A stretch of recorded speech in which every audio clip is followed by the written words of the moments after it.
जय विष्णु नमा भक्तजनों, आज हम बृहस्पतिवार विष्णु भगवान की व्रत कथा सुनने जा रहे हैं।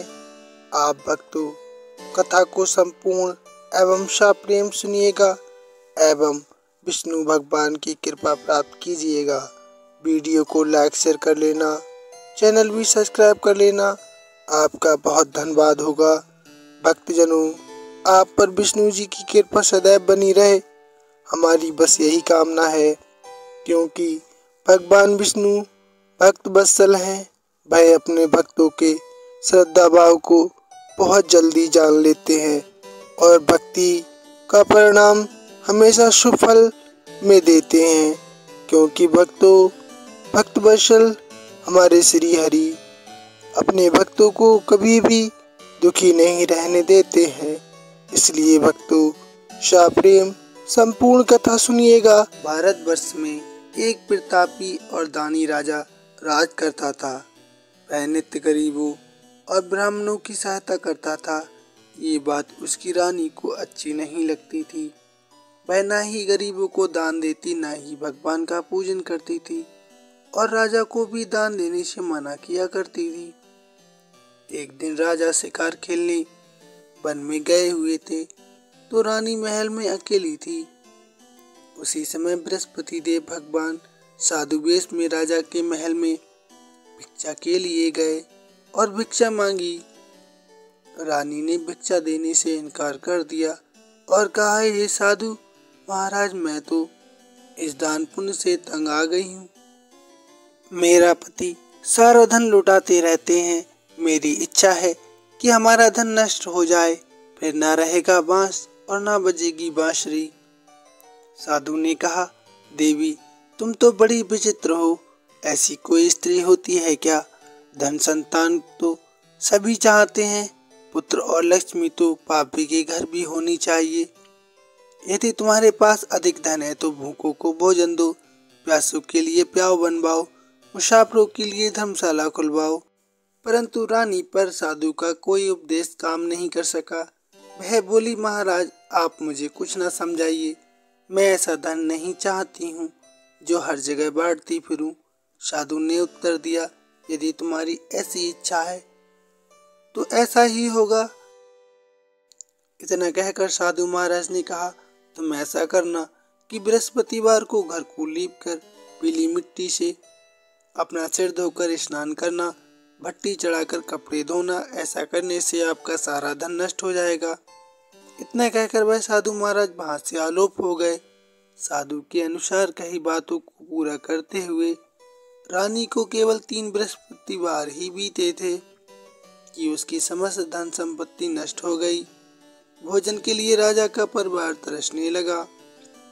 तब एक दिन राजा ने रानी से बोला कि हे रानी, तुम यहीं रहो, मैं दूसरे देश को जाता हूँ, क्योंकि यहाँ पर सभी लोग मुझे जानते हैं, इसलिए मैं कोई छोटा कार्य नहीं कर सकता। ऐसा कहकर राजा प्रदेश चला गया। वहाँ पर जंगल से लकड़ी काट कर लाता और शहर में बेचता।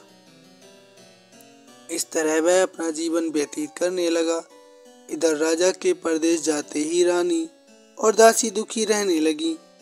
एक बार जब रानी और दासी को 7 दिन तक बिना भोजन के रहना पड़ा, तो रानी ने अपनी दासी से कहा, हे दासी, पास ही के नगर में हमारी बहन रहती है, वह बहुत अमीर है, तू उसके पास जा और कुछ ले आ, ताकि थोड़ी बहुत गुजर बसर हो जाए।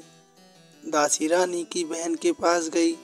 उस दिन गुरुवार था और रानी की बहन उस समय बृहस्पतिवार व्रत की कथा सुन रही थी।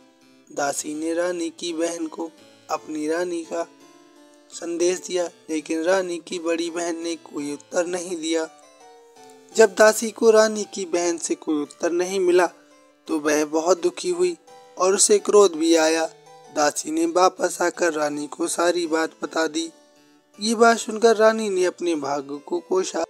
उधर रानी की बहन ने सोचा कि मेरी बहन की दासी आई थी, मैंने उससे कुछ नहीं बोला, वह मेरे बारे में क्या सोचती होगी, इससे वह बहुत दुखी हुई होगी। कथा सुनकर और पूजा समाप्त करके वह अपनी बहन के घर आई और कहने लगी, हे बहन, मैं बृहस्पतिवार का व्रत कर रही थी।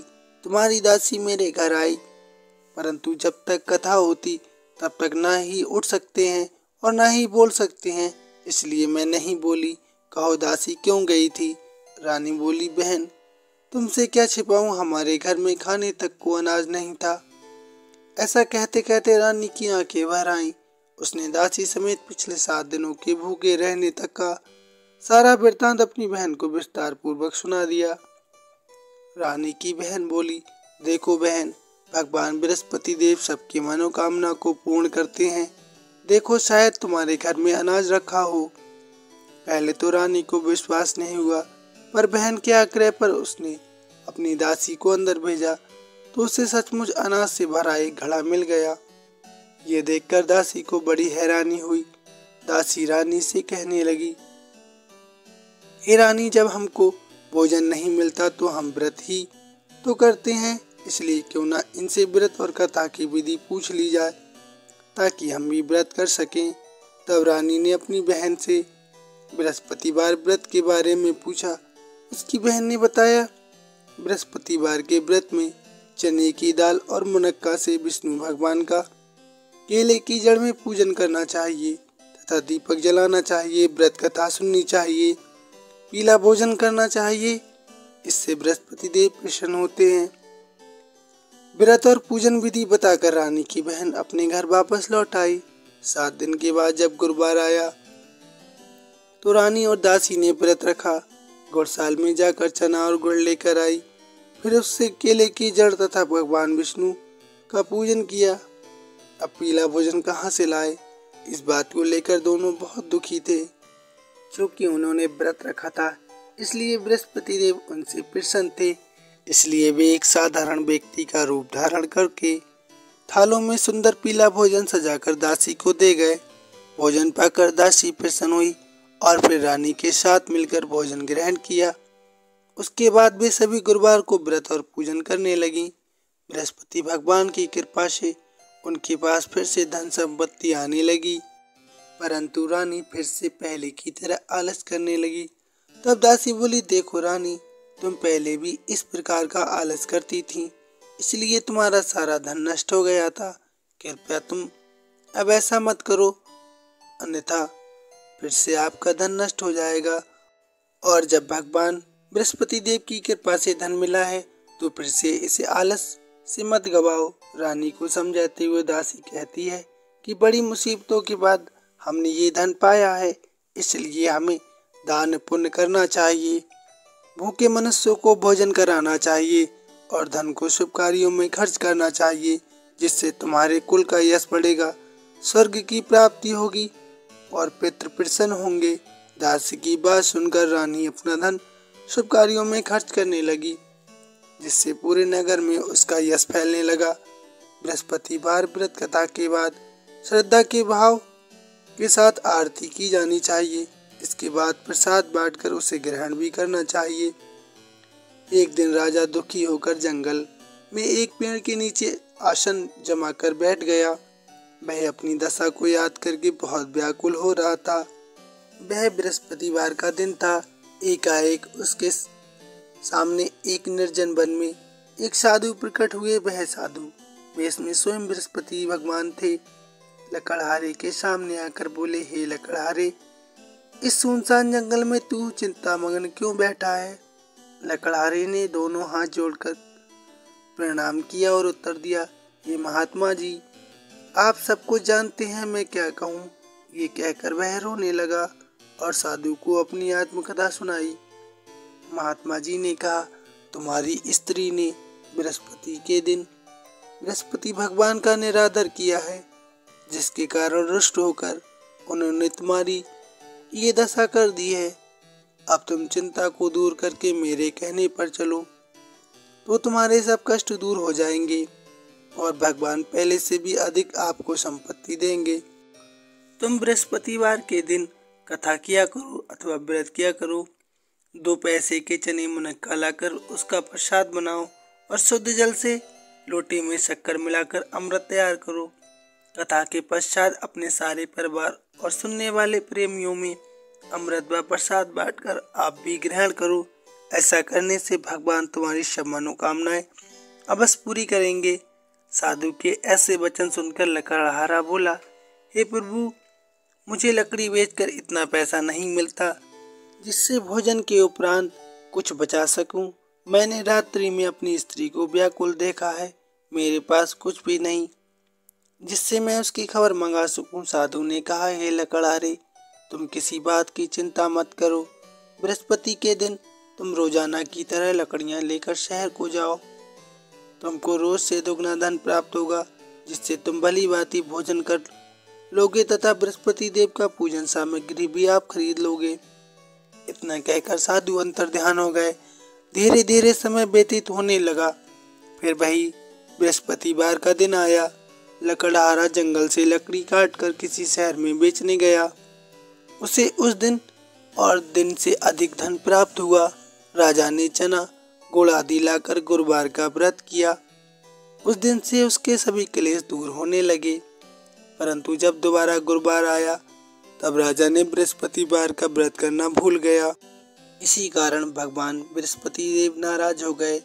उस दिन उस नगर के राजा ने विशाल यज्ञ करवाया था और शहर में घोषणा ये करवा दी थी कि प्रत्येक मनुष्य हमारे घर पे आके भोजन खाए, अपने घर न आग जलाए न भोजन पकाए। समस्त जनता मेरे यहाँ भोजन करने आए। इस आज्ञा को जो नहीं मानेगा उसे फांसी की सजा दी जाएगी। इस तरह की घोषणा संपूर्ण नगर में करवा दी गई। राजा की आज्ञा अनुसार शहर के सभी लोग भोजन करने गए, लेकिन लकड़हारा कुछ देर से पहुंचा। इसलिए राजा उसको अपने साथ घर ले आए और वहां आकर भोजन करा रहे थे तो रानी की दृष्टि उस खूंटी पर पड़ी जिस पर उसका हार लटका हुआ था।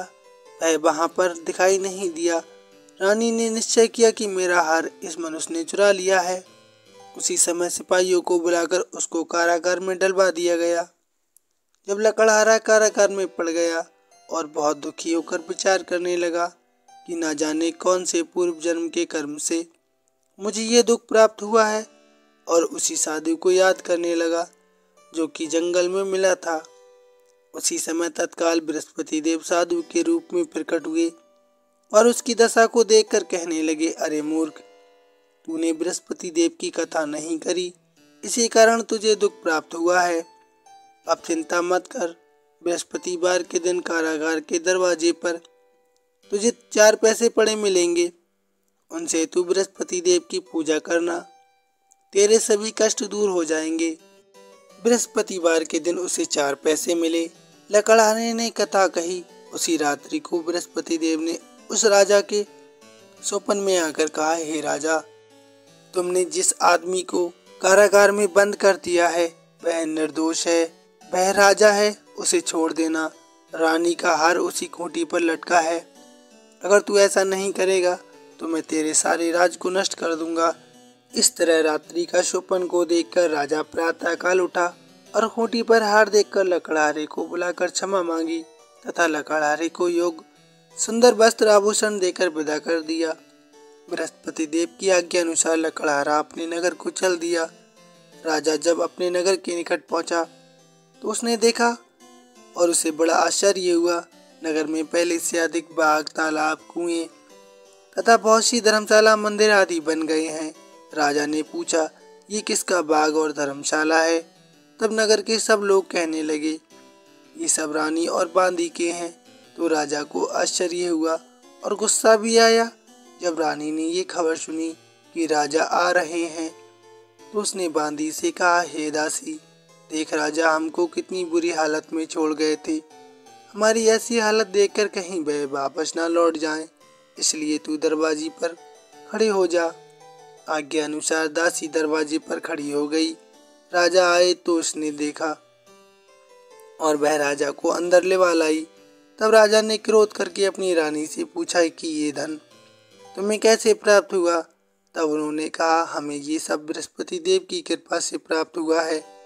राजा ने निश्चय किया कि 7 रोज के बाद तो बृहस्पति देव की पूजन सभी करते हैं, परंतु मैं प्रतिदिन 3 बार कहानी तथा रोज व्रत किया करूंगा। अब हर समय राजा के दुपट्टे में चने की दाल बंधी रहती थी तथा दिन में 3 बार कहानी कहता। एक रोज राजा ने विचार किया कि चलो अपनी बहन के यहाँ हो आवे। इस तरह वह निश्चय करके राजा घोड़े पर सवार हो गया और अपनी बहन के यहाँ को चलने लगा। मार्ग में उसने देखा कि कुछ आदमी एक मुर्दे को लिए जा रहे हैं। उन्हें रोककर राजा ने कहने लगा कि हे भाइयों, मेरी बृहस्पतिवार की कथा सुन लो। वे बोले, हमारा तो आदमी मर गया है, इसको अपनी कथा की पड़ी है। परंतु कुछ आदमी बोले, अच्छा कहो, हम तुम्हारी कथा भी सुनेंगे। राजा ने दाल निकाली और जब कथा आदि हुई कि मुर्दा हिलने लग गया और जब कथा समाप्त हो गई तो राम राम करके मनुष्य उठकर खड़ा हो गया। आगे मार्ग में उसे एक किसान मिला। उसने किसान से कहा कि हे किसान भाई, तुम हमारी बृहस्पतिवार की कथा सुन लो। किसान बोला, जब तक मैं तेरी कथा सुनूंगा तब तक मैं 4 हरैया और जोत लूंगा। जा अपनी कथा किसी और को सुनाना। इस तरह राजा आगे चलने लगा। राजा के हटते ही बैल पछाड़ खाकर गिर गए तथा किसान के पेट में दर्द होने लगा। उस समय उसकी माँ रोटी लेकर आई। उसने जब ये देखा तो अपने पुत्र से सवाल पूछा और बेटे ने सभी हाल कह दिया। तो बुढ़िया दौड़ी दौड़ी उस घुड़सवार के पास गई और उससे बोली कि मैं तेरी कथा सुनूंगी, तू अपनी कथा मेरे खेत पर चलकर ही कहना। राजा ने बुढ़िया के खेत पर जाकर कथा कही, जिसके सुनते ही वह बैल उठ खड़ा हुआ और किसान के पेट का दर्द भी बंद हो गया। राजा अपनी बहन के घर पहुंच गया। बहन ने भाई की खूब मेहमानी की। दूसरे रोज प्रातःकाल राजा जागा तो वह देखने लगा कि सब लोग भोजन कर रहे हैं। राजा ने अपनी बहन से कहा, ऐसा कोई मनुष्य है जिसने भोजन नहीं किया है, वह मेरी बृहस्पतिवार की कथा सुन ले।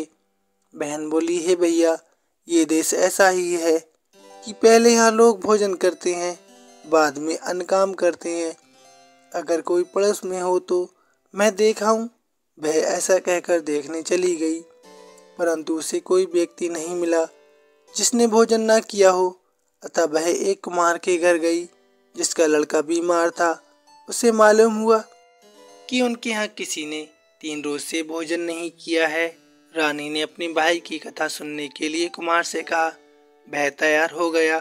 राजा ने जाकर बृहस्पतिवार की कथा कही, जिसको सुनकर उसका लड़का ठीक हो गया। अब तो राजा की प्रशंसा होने लगी। एक रोज राजा ने अपनी बहन से कहा कि हे बहन, हम अपने घर जाएंगे, तुम भी तैयार हो जाओ। राजा की बहन ने अपनी सास से कहा, सासू माँ, मैं अपने भाई के घर चली जाऊं। सास ने कहा, हाँ चली जा, परंतु अपने लड़कों को मत ले जाना, क्योंकि तेरे भाई के कोई औलाद नहीं है। बहन ने अपने भैया से कहा, हे भैया, मैं तो चलूंगी, परंतु कोई बालक नहीं जाएगा। राजा बोला, ऐसा क्यों? कोई बालक क्यों नहीं जाएगा? फिर तुम क्या करोगी? बड़े दुखी मन से राजा अपने नगर को लौट आया। राजा ने रानी से कहा, हम निर्वंशी हैं, हमारा मुंह देखने का धर्म नहीं है और कुछ भोजन आदि नहीं किया। रानी बोली, हे प्रभु, जब भगवान बृहस्पति देव ने हमें सब कुछ दिया है, वह हमें औलाद अवश्य देगा। उसी रात को उस बृहस्पति देव ने राजा से सुपन में आकर कहा, हे राजा, उठ, सभी सोच त्याग दे, तेरी रानी गर्भ से है। बृहस्पति देव की ये बात सुनकर राजा को बड़ी खुशी हुई। 9वें महीने में उसके गर्भ से एक सुंदर पुत्र पैदा हुआ। तब राजा बोला, हे रानी, स्त्री बिना भोजन के रह सकती है, पर बिना कहे नहीं रह सकती। जब हमारी बहन आवे तुम उससे कुछ मत कहना। रानी ने सुनकर हाँ कर दिया। जब राजा की बहन ने ये शुभ समाचार सुना तो वह बहुत खुश हुई और बधाई देने के लिए आई। तब रानी ने कहा, घोड़ा चढ़कर तो नहीं आई, गधा चढ़ी आई। राजा की बहन बोली, भाभी, मैं इस प्रकार न कहती तो तुम्हें औलाद कैसे मिलती? बृहस्पति देव ऐसे ही हैं, जैसी जिसकी मन में कामनाएं होती हैं सभी को पूर्ण करते हैं। जो सद्भावना पूर्वक बृहस्पतिवार का व्रत करता है एवं कथा पढ़ता अथवा सुनता है, दूसरों को सुनाता है, बृहस्पति देव उसकी सभी मनोकामनाएं पूर्ण करते हैं। भगवान बृहस्पति देव उसकी सदैव रक्षा करते हैं। संसार में जो मनुष्य सद्भावना से भगवान जी का पूजन व्रत सच्चे हृदय से करते हैं तो उनकी सभी मनोकामनाएं अवश्य पूर्ण होती हैं। जैसी भावना से रानी और राजा ने उनकी कथा का गुणगान किया तो उनकी सभी इच्छाएं बृहस्पति देव जी ने पूर्ण करी। इसलिए पूर्ण कथा सुनने के बाद प्रसाद लेकर जाना चाहिए। हृदय से सबको भगवान बृहस्पति देव का मनन करना चाहिए और जयकारा बोलना चाहिए। प्रेम से बोलिए बृहस्पति देव महाराज की जय। आइए भक्तजनों, अब सुनते हैं दूसरी कथा। प्राचीन काल में एक ब्राह्मण रहता था। वह बहुत निर्धन था। उसके कोई संतान नहीं थी। उसकी स्त्री बहुत मलिनता के साथ रहती थी। वह स्नान न करती, किसी देवता का पूजन न करती। इससे ब्राह्मण देवता बड़े दुखी रहते थे। बेचारे बहुत कुछ कहते थे, किंतु उसका कुछ परिणाम ना निकलता था। भगवान की कृपा से ब्राह्मण की स्त्री से कन्या रूपी रत्न पैदा हुआ। कन्या बड़ी होने पर प्रातः स्नान करके विष्णु भगवान का जाप व बृहस्पतिवार का व्रत करने लगी। अपने पूजन पाठ को समाप्त करके विद्यालय जाती, अपनी मुट्ठी में जौ भर के ले जाती और पाठशाला के मार्ग में डालती जाती। तब ये जौ स्वर्ण के जौ हो जाते। लौटते समय उनको बीन कर वह घर ले आती थी। एक दिन वह बाल का सूप में उस सोने के जौ को फटक कर साफ कर रही थी कि उसके पिता ने देख लिया और कहा, हे बेटी, सोने के जौ के लिए सोने का सूप होना चाहिए। दूसरे दिन बृहस्पतिवार था। इस कन्या ने व्रत रखा और बृहस्पति देव से प्रार्थना करके कहा, मैंने आपकी पूजा सच्चे मन से की है, तो मेरे लिए एक सोने का सूप बनवा दो। बृहस्पति देव महाराज ने उसकी प्रार्थना को स्वीकार कर लिया। रोजाना की तरह वह कन्या जौ फैलाती हुई जाने लगी। जब लौटकर जौ बीन रही थी तो बृहस्पति देव की कृपा से उसे सोने का सूप मिला। उसे वही घर ले आई और उसमें जौ साफ करने लगी, परंतु उसकी माँ का वही ढंग रहा। एक दिन की बात है कि वह कन्या सोने के सूप में जौ साफ कर रही थी। उस समय उस शहर का राजपुत्र वहां से होकर निकला। इस कन्या के रूप और कार्यों को देखकर मोहित हो गया तथा अपने घर जाकर भोजन तथा जल का त्याग कर उदास होकर लेट गया। राजा को बात का जब इस प्रकार पता चला तो अपने मंत्री के साथ उसके पास गए और बोले, हे बेटा, तुम्हें किस बात का कष्ट है? किसी ने अपमान किया है अथवा कारण हो सो कहो, मैं वही कार्य करूंगा जिससे तुम्हें प्रसन्नता हो।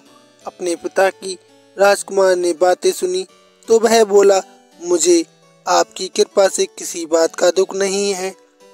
किसी ने मेरा अपमान नहीं किया, परंतु मैं उस लड़की से विवाह करना चाहता हूँ जो सोने के सूप में जौ साफ कर रही थी। ये सुनकर राजा को आश्चर्य हुआ और वह बोला, हे बेटा, इस तरह की कन्या का पता तुम ही लगाओ, मैं उसके साथ तेरा विवाह अवश्य ही करवा दूंगा। राजकुमार ने उस लड़की के घर का पता बतलाया। तब मंत्री उस लड़की के घर गए और ब्राह्मण देवता को सभी हाल बतलाया। ब्राह्मण देवता राजकुमार के साथ अपनी कन्या का विवाह करने के लिए तैयार हो गए तथा विधि विधान के अनुसार ब्राह्मण की कन्या का विवाह राजकुमार के साथ हो गया। कन्या के घर से जाते ही पहले की भांति उस ब्राह्मण देवता के घर में गरीबी का निवास हो गया। अब भोजन के लिए भी अन्न बड़ी मुश्किल से मिलता था। एक दिन दुखी होकर ब्राह्मण देवता अपनी पुत्री के पास गए। बेटी ने पिता की दुखी अवस्था को देखा और अपनी माँ का हाल पूछा। तब ब्राह्मण देवता ने कहा कि वह इसी प्रकार से है जिस प्रकार से पहले थी, और अपनी गरीबी का हाल भी उस कन्या को सुना दिया। कन्या ने अपने पिता को बहुत सा धन देकर विदा कर दिया। इस तरह ब्राह्मण का कुछ समय सुखपूर्वक व्यतीत हुआ। कुछ दिन के बाद फिर वही हाल हो गया। ब्राह्मण फिर अपनी कन्या के यहाँ गया और सारा हाल कहा तो लड़की बोली, हे पिताजी, आप माताजी को यहाँ लिवा लाओ, मैं उसे विधि बता दूंगी जिससे गरीबी दूर हो जाएगी। वह ब्राह्मण देवता अपनी स्त्री के साथ लेकर पहुँचे तो अपनी माँ को समझाने लगी, हे माँ, तुम प्रातःकाल प्रथम स्नान आदि करके भगवान विष्णु का पूजन किया करो तो आपकी दरिद्रता दूर हो जाएगी। परंतु उसकी माँ ने एक भी बात नहीं मानी और प्रातःकाल उठकर अपनी पुत्री की जूठन को खा लिया। इससे उसकी पुत्री को बहुत गुस्सा आया और एक रात को कोठरी में उसे बंद कर दिया और सारा सामान निकाल दिया और अपनी माँ को उसमें बंद कर दिया। प्रातःकाल उसे निकाला, तब स्नान आदि करवाया तो उसकी माँ की बुद्धि ठीक हो गई और फिर वह प्रत्येक बृहस्पतिवार को व्रत रखने लगी। इस व्रत के प्रभाव से उसके माँ बाप बहुत ही धनवान और पुत्रवान हो गए और बृहस्पति जी के प्रभाव से इस लोक के सुख भोग कर स्वर्ग को प्राप्त हुए। सब बोलो विष्णु भगवान की जय, बोलो बृहस्पति देव की जय। जय जय श्रीमन नारायण।